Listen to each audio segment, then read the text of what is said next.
नमस्कार साथियों, स्वागत है आप सभी का वाईफाई स्टडी 2.0 पर। मैं हूं अंकित अवस्थी। आप हैं मेरे साथ में एक विषय पर चर्चा करने के लिए जो अंतर्राष्ट्रीय रूप से काफ़ी मायने रखता है भारत के लिए, विशेष रूप से तब जबकि भारत दुनिया भर में इस समय कृषि को ध्यान में रखते हुए एक महत्वपूर्ण देश के रूप में उभर के आया है। क्योंकि कृषि उत्पादों के जहां निर्यात की बात हो वहां पर भारत का महत्व बहुत ज़्यादा हो जाता है। हाल ही में कुछ सुर्खियों के माध्यम से हमें पता चला कि भारतीय गेहूं का और भारतीय चाय का कुछ देश वापस लौटान कर रहे हैं, यानी कि वो भारत को वापस लौटा दे रहे हैं। हाल ही में अगर आपको याद हो तो तुर्की ने भी भारतीय गेहूं के कंसाइनमेंट को वापस लौटा दिया था, ये कहते हुए कि आपने जो हमारे पास गेहूं भेजा है इसमें रूबेला नामक वो इन्फेक्टेंट मिला हुआ है, एक ऐसा वो मिला हुआ है परजीवी जिसकी वजह से वहाँ पर रैशेस जैसी बीमारियाँ फैल सकती हैं। और ये कहते हुए तुर्की ने हमारा गेहूं वापस लौटा दिया था।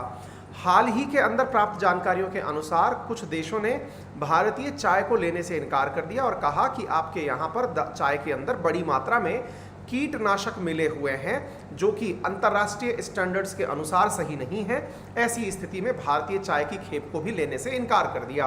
विस्तार से जानते हैं कि भारतीय जो चाय या फिर गेहूं या फिर खाद्य पदार्थों में अक्सर कीटनाशकों की शिकायतें क्यों आती हैं, और साथ में ये भी जानना चाहेंगे कि अंतर्राष्ट्रीय स्तर पर क्या पैमाने हैं जिनकी पालना से शायद भारत अंतर्राष्ट्रीय स्तर पर अपना स्थान बरकरार रख पाए। आइए, आप यहाँ पर देख सकते हैं the consignment of Indian tea return from many countries then the tea board of India issued a clarification. जब भारत के चाय को बहुत सारे देशों से लौटाया गया तो ऐसी स्थिति में टी बोर्ड ऑफ इंडिया ने इस बात की सफाई देते हुए अपनी तरफ से स्पष्टीकरण जारी किया और समझाया कि आफ्टर ऑल मुद्दा हुआ क्या था।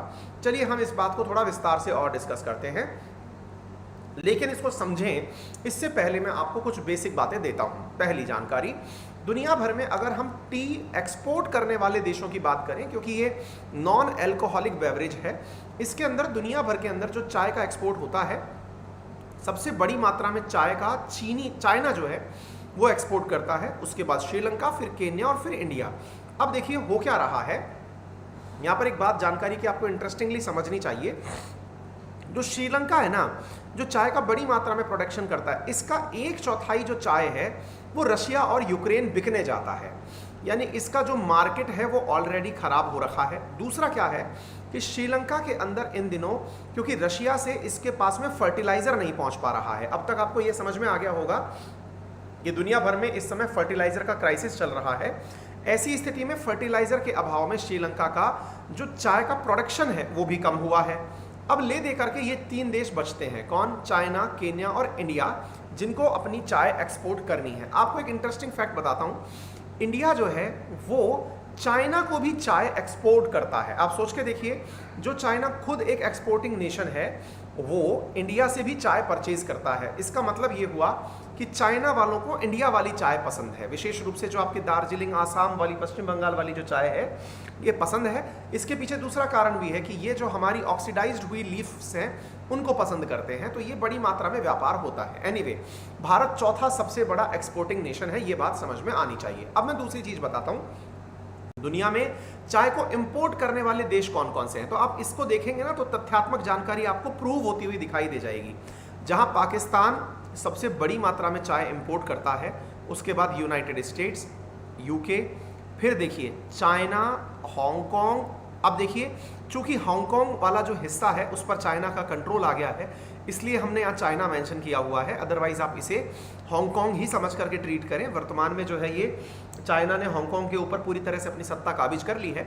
इसके अलावा इजिप्ट, जर्मनी और फिर चाइना, यानी कि आप इस बात को देखकर कंफ्यूज ना हो कि दुनिया में सबसे ज़्यादा चाय एक्सपोर्ट करने वाला देश खुद भी चाय मंगाता है। और चाय मंगाता कहाँ से है? तो आंसर है इंडिया से चाय मंगाता है। ठीक है, इंडिया से बड़ी मात्रा में चाय कौन कौन मंगाता है तो मैं आपको बता दूं, हालांकि इसमें उसका नाम नहीं है। बड़ी मात्रा में इंडिया से चाय या तो चीन मंगाता है या फिर ईरान मंगाता है। इसके अलावा इजिप्ट और यूरोपियन यूनियन के कुछ देश भी भारत से चाय मंगाते हैं। ये है तथ्यात्मक जानकारी जो आपको पता होनी चाहिए।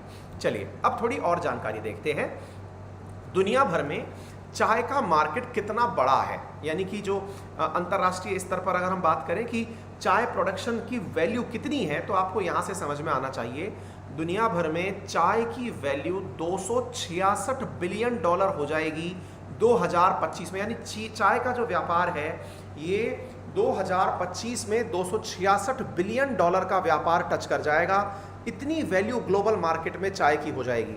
फिलहाल यह वैल्यू 229 बिलियन यूएस डॉलर है, जो कि अपने आप में एक बहुत बड़ा सिग्निफिकेंट अमाउंट है जिसे आप जान सकते हैं। चलिए, तो अब मैं आपको दिखाता हूं टी बोर्ड के द्वारा क्या सफाई दी गई, और मैं आपको यह भी बताऊंगा कि हमारी चाय को क्यों लौटाया जा रहा है और लौटाने की बड़ी वजह क्या है।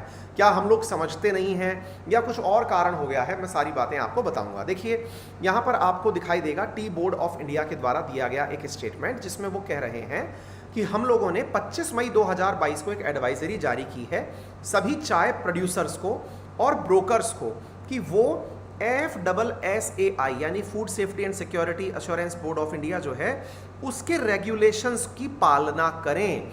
आपको मालूम होना चाहिए भारत में जितने भी खाद्य पदार्थ या पेय पदार्थ पिए या खाए जाते हैं उन सब में फसई की गाइडलाइंस की पालना करनी होती है, लेकिन चाय चूंकि एक बेवरेज है, लीफ से प्राप्त होता है, तो फसई की गाइडलाइंस को अक्सर क्या करते हैं लोग बाईपास कर जाते हैं। उदाहरण के रूप में मैं अगर आपसे ये कहूं कि कोल्ड ड्रिंक के अंदर क्या क्या मिला हो, तो पैक्ड फूड के अंदर तो फसई की गाइडलाइंस की पालना आसानी से हो जाती है। या फिर मैं ये कहूं चिप्स के अंदर कितना कंटेमिनेशन हो, मैगी में क्या मिला हो, ये तो सब पालना हो जाती है। लेकिन जो खुले में बिक रहे पदार्थ हैं, जैसे फल, जैसे मैंगो है, अल्फांसो आम जो भारत का बड़ी मात्रा में निर्यात होता है, गेहूं है, चाय है, इसके अंदर बड़ी मात्रा में फसई की गाइडलाइंस की पालना नहीं हो पाती है, जिसको ध्यान में रखते हुए टी बोर्ड ऑफ इंडिया ने बड़ी बार इनको चेतावनी भी दी है। कहा गया है कि अपनी क्वालिटी जो है वो चाय की सुधारी जाए। देखिए, आप में से बहुत सारे लोग इस बात को सुनकर के थोड़े चिंतित भी हो सकते हैं, और वो चिंतित इसलिए कि दुनिया के देशों ने तो भारतीय चाय को पीने से इनकार कर दिया और कारण दिया कि आपकी चाय के अंदर कीटनाशक है, यानी आपके उसके अंदर पेस्टिसाइड मिला हुआ है। और वही चाय हम लोगों को बिना बताए कि उसमें क्या मिला हुआ है, कितना मिला हुआ है, बिना जानकारी के हमारे पास सप्लाई हो रही है। वही क्या, हम जब एक्सपोर्ट करते हैं तो एक्सपोर्ट वाली क्वालिटी बहुत अल्टीमेट होती है। अब उसके एवज में हम जो वर्तमान में एक्सपोर्ट कर रहे हैं ये बहुत ही सब स्टैंडर्ड क्वालिटी, मतलब इंडिया में जो यूज़ कर रहे हैं बहुत ही सब स्टैंडर्ड क्वालिटी है, तो ये सोचने के लिए विवश करता है। चलिए, अब मैं आपको थोड़ी और जानकारी देता हूँ कि भारत ने कितने किलोग्राम चाय बेची, क्या कुछ हुआ, तो ये तो सब आपके सामने है। भारत के अंदर चाय एक्सपोर्ट करने में आसाम और वेस्ट बंगाल टॉप पर आते हैं। अब जानिए असल में हम लोग पेस्टिसाइड का उपयोग क्यों करते हैं। देखिए, असल में क्या हो रहा है कि इन दिनों ग्लोबल वार्मिंग जो है ना, उसका इम्पैक्ट बहुत ज़्यादा हो रहा है। ग्लोबल वार्मिंग मतलब तापमान जो है पर्यावरण का वो बहुत ज़्यादा ऊपर नीचे अप डाउन चल रहा है। ऐसी स्थिति में क्या होता है कि कई बार ग्लोबल वार्मिंग के चलते बहुत तेज़ बारिश आ जाती है, या फिर बहुत तेज़ बारिश के स्थान पर, जैसे आपको मालूम होगा फिलहाल आसाम में बाढ़ आई हुई थी, और हमने क्लास में भी कवर किया था आरएनए के अंदर कि कितनी ज़बरदस्त बाढ़ आई हुई है ना। ऐसे ही कई बार लंबा सूखा पड़ जाता है। अब बारिश और सूखे के कारण क्या होता है कि जो टी के जो प्लांट्स हैं ना, क्योंकि टी पत्तों मतलब खेत में जो पैदा हो रही है या प्लांट्स के साथ जैसे लीफ तोड़ी जा रही हैं, उनमें इनको सेव करने के लिए, यानी कि प्लांट्स को सेव करने के लिए किया क्या जाता है, कीटनाशक मिला दिया जाता है, पेस्टिसाइड क्यों मिलाया गया कि भाई इसके अंदर कहीं ऐसा ना हो कि ज़्यादा नमी के कारण पत्ते सड़ जाएं या फिर ज़्यादा सूखे के कारण पत्ते सड़ जाएं। ऐसी स्थिति में इनमें पेस्टिसाइड मिला दिया जाता है। टेक्निकली क्या होता है कि पेस्टिसाइड मिलाने के बाद में 10 से 20 दिन तक पत्तियों को तोड़ना नहीं चाहिए। मतलब ऐसा वैज्ञानिकों का मानना है कि जब पेस्टिसाइड मिलाया सड़ने से बचाने के लिए तो आप पत्तियों को ना तोड़ें। लेकिन होता क्या है, पत्तियों को पहले ही तोड़ लेने से उन पत्तियों में कीटनाशक का प्रभाव यानी पेस्टिसाइड का प्रभाव चला आता है। आप में से कई लोग पूछेंगे, सर एक बात बताइए, अगर पेस्टिसाइड रह जाएगा पत्तियों में तो इससे क्या नुकसान हो जाएगा। नुकसान बताता हूँ। आज जितने भी केस आप सुनते हैं, आपको आए दिन सुनाई पड़ता है, हर दूसरे तीसरे लोगों में जानकारी मिल गई है कि कहीं ना कहीं कैंसर हो गया है, किसी को हार्ट अटैक हो गया है, किसी को डायबिटीज़ हो गया है। यानी कि लाइफ स्टाइल डिजीज़ में इन पेस्टिसाइड्स का और फर्टिलाइज़र्स का बहुत बड़ा कंट्रीब्यूशन है। हालांकि हमने बड़ी मात्रा में पैसे ज़रूर कमाए, लेकिन जो हम लोगों ने पेस्टिसाइड मिला करके लाभ कमाने का प्रयास किया वो नुकसानदायक यूँ रहा कि हमारे शरीर में पेस्टिसाइड की बड़ी मात्रा एनी टाइम प्रेजेंट रहती है, जो कि हम सबके लिए एक नुकसान का सौदा है और शरीर के लिए भी एक बहुत दुखदाई चीज़ है। ठीक है ना। तो अब ये सारी चीज़ें जो हमको दिखाई पड़ती हैं, समझ में आती हैं, ये दुनिया को बहुत सख्ती से समझ में आती हैं। तो ऐसी स्थिति में उन्होंने हमारी चीज़ों को रोकने का निर्णय लिया। अगर हम इनसे बचना चाहें तो क्या करें? नेचुरल फार्मिंग को बढ़ावा दें। नेचुरल फार्मिंग का मतलब क्या हुआ? हम ऑर्गेनिक कृषि करें। अब देखिए, बोलने में ये बहुत वैसा हो गया जैसे ना किसी को आप ये बोलो कि देखो भाई नकल नहीं करनी चाहिए, ये नहीं करना चाहिए, ये बिल्कुल वैसा स्टेटमेंट है। लेकिन वास्तविकता क्या है कि नेचुरल फार्मिंग जो है ना, वो देशी गाय के गोबर और मूत्र से जो खाद तैयार होता है उससे होती है। उसमें प्रोडक्टिविटी घट जाती है, यानी कि उतनी उत्पादकता नहीं होती जितनी आवश्यकता की पूर्ति हो जाए। भारत अगर कृषि के मामले में सेल्फ रिलायंट बना है तो उसमें फर्टिलाइजर और पेस्टिसाइड का यूज़ आप एक्सकेप नहीं कर सकते कि साहब नहीं, इनका उपयोग नहीं किया था, बिना उसके ही आप महान बन गए। तो हमको देखना होगा कि इनका लिमिटेड उपयोग हो, और लिमिटेड उपयोग के साथ साथ ये ध्यान रखा जाए कि जब भी इनकी कटाई हो तो उनका उपयोग पत्तों पर मिनिमम हो। अब ये तो प्रिकॉशनरी चीज़ें हैं, अब जितना ध्यान रख लिया जाएगा उतना बढ़िया हो जाएगा। फिलहाल के लिए दुनिया भर के अंदर भारतीय चाय निर्यात संघ जो है, ITEA के अध्यक्ष का कहना है कि हमको जो चाय की खेप वापस मिली है उनका हम परीक्षण कर रहे हैं और पाएंगे कि अगर कोई रासायनिक सामग्री उसमें असामान्य रूप से मिली है तो उसका निदान करेंगे। फिलहाल के लिए इतना ही। यदि आपको जानकारी पसंद आई हो तो सेशन को जरूर शेयर करिएगा। मेरा रेफरल कोड है अंकित10, जिसका यूज़ करके अनअकैडमी के किसी भी सब्सक्रिप्शन पर 10% का डिस्काउंट आपको प्राप्त होता है।